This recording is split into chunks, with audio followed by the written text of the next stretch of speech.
Welcome to ScratchStart. In this session, we are going to see how to use API using the async methods. In the previous sessions, we did using the synchronous methods. That is, we haven't used async await methods. Those are another JavaScript method. I told in the previous session that we will be using in the next sessions, upcoming session. So that is this session. So we will use it. What the goal here is, when we click the API, we have to see different images of dogs on a random way.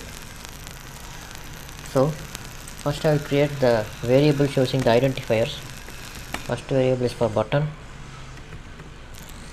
document get element by ID, and the ID is load button. Next variable is for image, selected by document get element by ID, and the ID is animal image.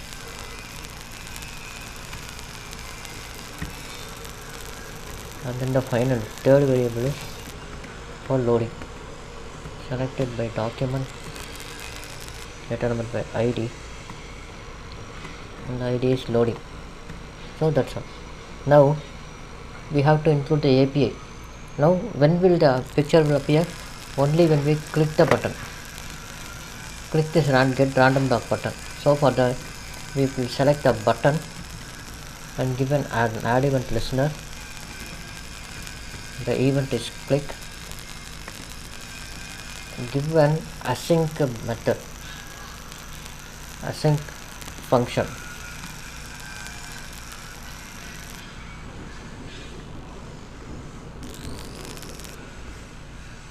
Async function, and write the function here. So what the function will be is, initial we have to give an initial things like initially clearing the canvas and make the inner HTML as empty.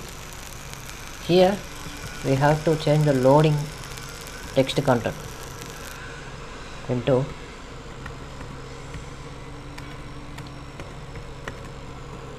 loading text.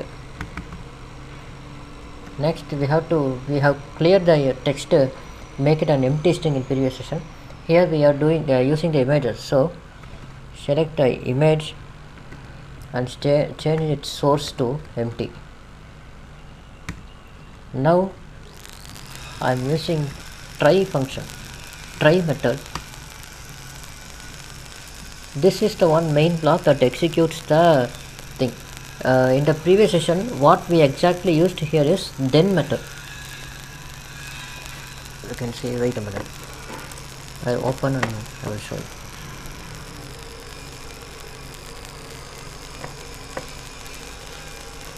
So, wait a minute.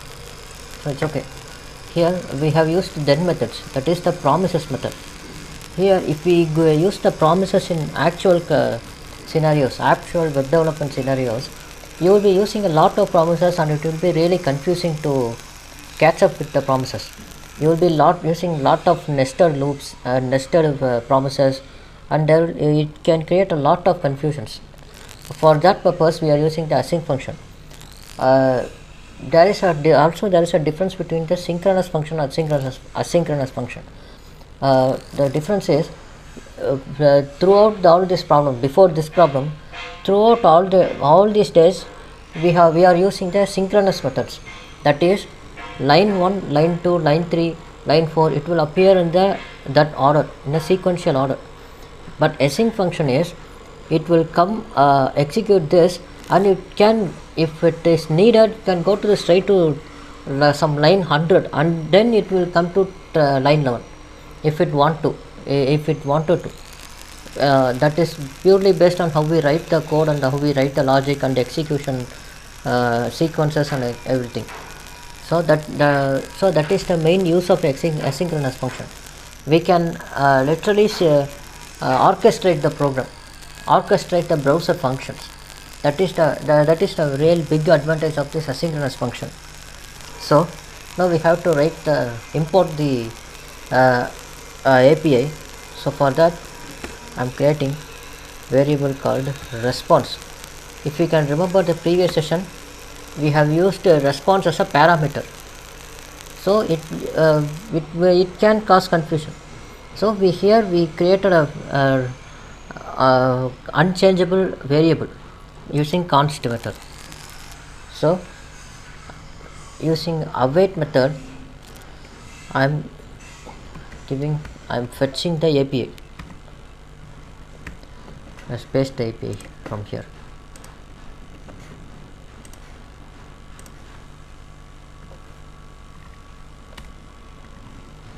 API is fetched. Now I'm creating another variable called data. What this does is the same thing it did in the previous session 2, the previous problem. That means the API is called, and from the API we have to pull the required data we needed. So this data variable will pull the API. That means from the response variable, it will pull the JSON. That's all. Now the usual things, we have to change the image source to data.message.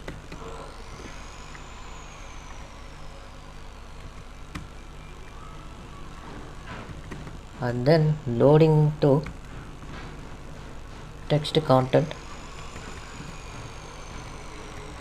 That's all. And then I have said in the previous session 2, if there is an error occurs, we have to use the method called catch. It is very similar to the if else function. That's all. For catching method,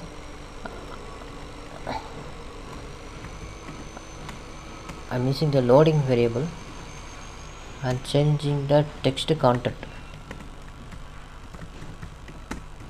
Failed to load image, and that's all. Now we have imported the API. From the API we have pulled the image, and this image is inherited to the browser, and the text content is changed to none. What this message means is, if you can see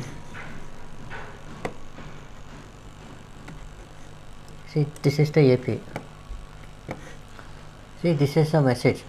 That means it will print the image. That is the actual message. That's what it's trying to say.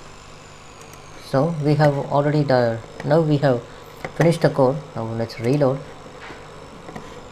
So we click get random dog, image is loading, and the random image is appearing. I click again, it is clearing and it is loading. When it is executed, what happens is it will go, the variables are assigned, and when the button is clicked, everything will get cleared. As you can see in the browser, when I click the button, it is getting cleared, everything becomes normal, and then the image is forming. So what is actually happening here is, you can see here, it is loading and text becomes 0, empty image, and then the image is appearing. Within that fraction of second, this response variable will fetch the API, and the const data will pull the image from the API, and that the image will get transferred to the image variable as a source. It will get inherited to the image variable, and that image variable will be displayed in the browser. So that is what is happening. So if you want to see what is actually happening, you can see here.